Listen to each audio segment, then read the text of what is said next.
Hello and welcome to Love Notes. There are a lot of things happening today. First, we have recently reached our 12K subscribers, and I'm truly thankful to everyone who have continuously encouraged me to record and produce our weekly Love Notes episodes. It will truly help us if you would subscribe to our channel by tapping the red button below, hitting the like button, and tapping on our notification bell.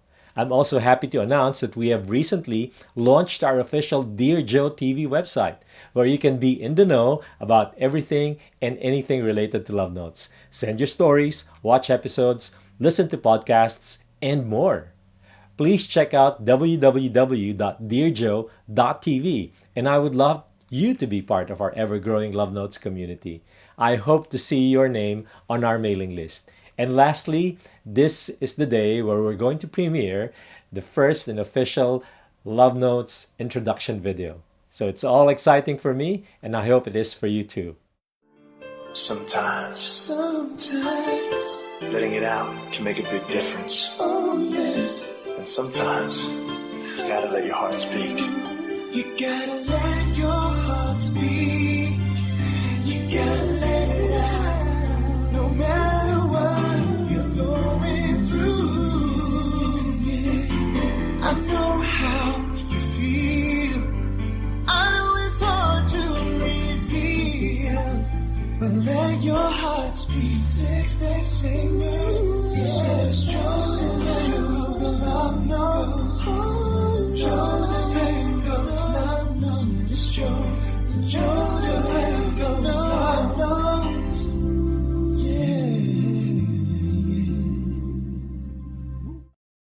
There are times when it seems like letting go is the only option we have in a situation where the choice is between where we should be and where we want to be. At the end of the day, it boils down not to what we need or what we want, but to what is best for us. Making the choice always comes with a price. Are we willing to pay the price? Are we ready to walk ahead without looking back and not wondering what could have been? Sometimes, it's not the mountain that we need to conquer, but ourselves and our own fear. This is the story of Denisse and the difficult choice she has to make on the day she dreaded the most. Hi, I'm Joe the Mango. Hello and welcome to another episode of Love Notes. Dear Joe, just call me Denisse. I just finished college and waiting for our graduation day. The story is about my best friend who I met when I was in junior year. Ted and I had been the best of friends for almost a year now. We've been through so much already, and we were like siblings who know everything about each other, inside and out. Ted tells me everything about this girl he's courting, and I tell him about my frustrations with my unpredictable suitor Denisse, who happens to be his blockmate. It was like we were the only two people who could better understand each other. The first time Ted and I went out on a date as friends, I felt quite uneasy, Joe. Yes, he was my best friend, but there was this awkward feeling that I was just trying to shrug off. More dates that followed even made it more complicated because we would end up kissing and hugging each other. We never really talked about what was going on, but it just seems like we were both enjoying what we were doing. But we soon started to argue almost about anything, and I knew that there was something that was bothering the both of us. Joe, we were blinded by the fact that we were already falling for each other. Ted told me that he had always wanted to talk to me about his feelings, but there were three things that had kept him from doing it. First, he said he would never be able to take the place of Joseph, since he knows that Joseph loves me more than his life. Second, his friend Denisse would surely curse him if he finds out. And third, it's all pointless because my parents are sending me to the States for good after graduation. Joseph happens to be the father of my 2-year-old daughter and one of my closest friends. I got pregnant in college, but we decided to separate ways and not get married because our families didn't want us to be together. He gets to see our daughter once in a while. He still loves me very much. But for me, our romantic relationship is already a closed book. Joe, somehow I felt that there was something special beyond the good friendship that Ted and I shared. When he said those things to me, my heart was pounding so fast.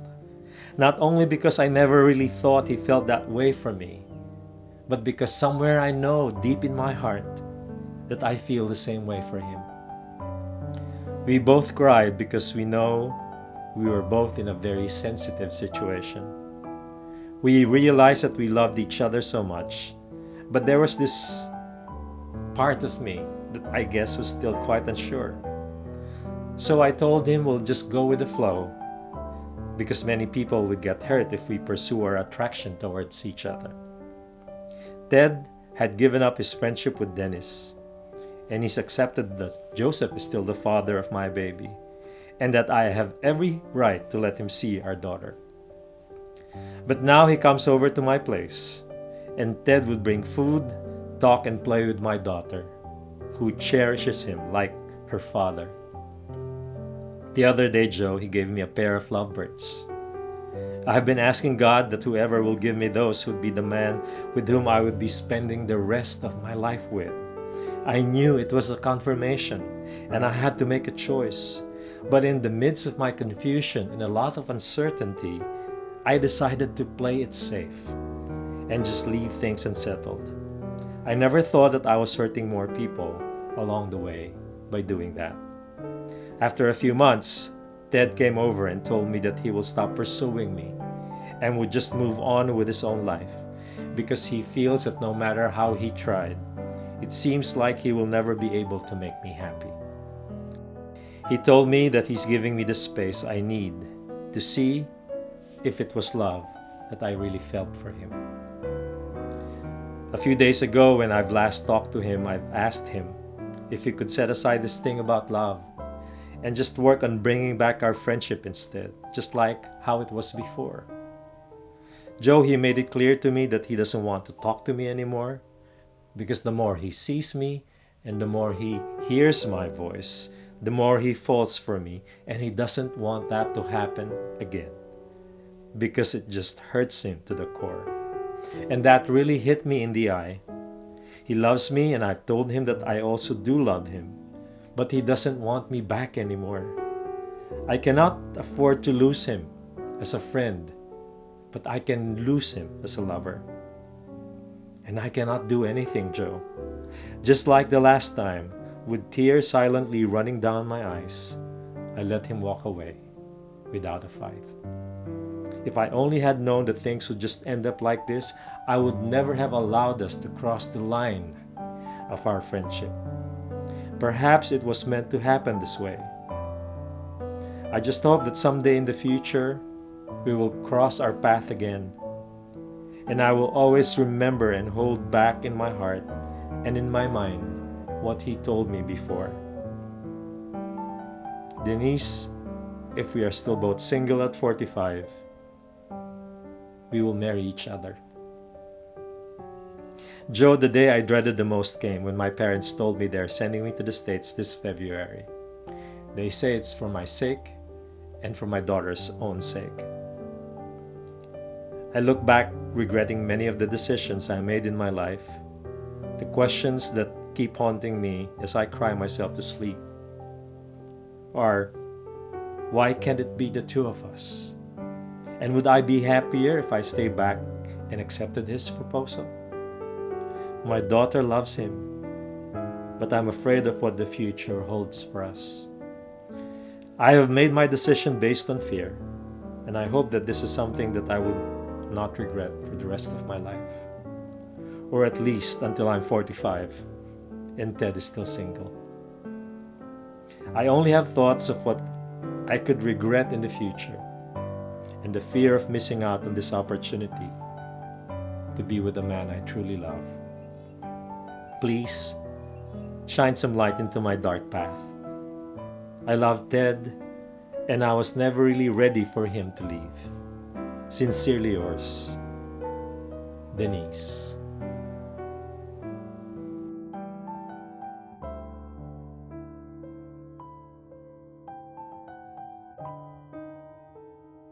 Denise, I don't think that waiting until both you and Ted are 45 and still single is such a practical idea. Yes, I know true love can wait, but at 45, you would have missed out so much on life already. Sometimes opportunity knocks only once in our lives. Once we let it pass, it may never cross our way again. Finding someone who will truly love us for all that we are isn't easy. More often than not, people put a price tag to the things they do for us. Seldom do we find someone who can accept us for all that we are, both good and the bad. I think Ted has shown and proven beyond any doubt, and in many concrete ways, that he loves you. But you were afraid to accept that love because there were still things in your life that you needed to sort out. And I think that this is just reasonable. But if there is nothing more than friendship that you can offer him, then I believe it's just fair to keep your distance from him. You cannot bargain friendship for love, for you know very well that Ted cannot remain a friend and not fall for you at the same time. You would just either have to accept that love or give him space to recover from the pain of losing you. We all wish that love will knock at our doors and come and live, even for a moment, in our hearts. But not everyone would always come across that. There are those who would find love and keep it, but there are those who would find it only to lose it in the end. Sometimes the hardest thing to do is to walk away from a relationship with someone you love, knowing that you had a choice to stay and make it work, but you didn't, because you were afraid of losing yourself in the end. Denise, I honestly believe it's never too late to be what you might have been. This is a decision between where you should be and where you want to be. You're going to the States because that's what your parents think where you should be. But where do you really want to be? And are you willing to fight for the person you truly love? I hope Ted is listening now so he can hear what your heart has to say. Love could just be waiting for the right reason, the right place, and the right moment. Denise, let us always remember that if we have something worth fighting for, we should fight for it. It's as simple as that. If you love a person, then fight for that person. For loving means being committed enough to fight for what we treasure and brave enough not to let it go, even against all odds. Let us not make a decision based on what we fear, because sometimes what we are most afraid of doing is the very thing that will set us free. Denise, I pray that God will give you the wisdom to make the right choice, the grace to see you through your fears, and may He give you the courage to do what it takes to truly set your heart free. Until next Tuesday, this is Joe the Mango. I'll see you again then. Sometimes letting it out can make a big difference. Oh, yes. And sometimes you gotta let your heart speak. You gotta let your heart speak. You gotta let it out, no matter